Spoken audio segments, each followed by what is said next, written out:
পড়াশোনার প্রতি যদি ইচ্ছা শক্তি থাকে, সে যে কোনো জায়গাতেই নিজেকে পড়াশোনা করে তৈরি করতে পারে।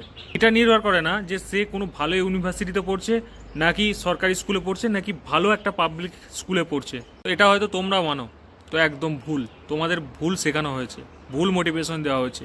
একটা ছোট চারা গাছকে যদি তুমি মাটি, সার, জল দিয়ে লাগাও, সে কিন্তু খুব তরতাজা হয়ে বড় হবে এবং ভালো ফল ফুল দেবে।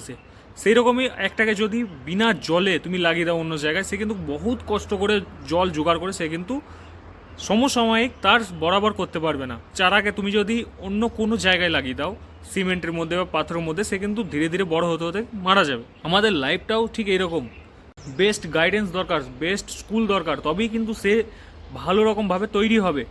তো তোমরা এখন উদাহরণ দিয়ে বলতে আসবে কেন সরকারি স্কুলে পড়ে কি আমরা তৈরি হইনি, আরও কি তৈরি হয়নি? ভাই তৈরি হয়েছো, ডিফারেন্স ছিল, আছে, থাকবে। একজন সরকারি স্কুলে পড়ে 500 জনের মধ্যে একজন আইপিএস হচ্ছে, তাও হচ্ছে না, 5000-এর মধ্যে একজন। বাকি সবাই কি lower division clerk, group D, group C, আমাদের মতো ফৌজে এসে জীবন বলিদান করছে। কিন্তু এই ফৌজেই কিন্তু আরেকজন আসছে, যে কিন্তু প্রাইভেট স্কুল থেকে পড়ে আজকে সে অফিসার র্যাঙ্কে আসছে, সে কমান্ড করছে।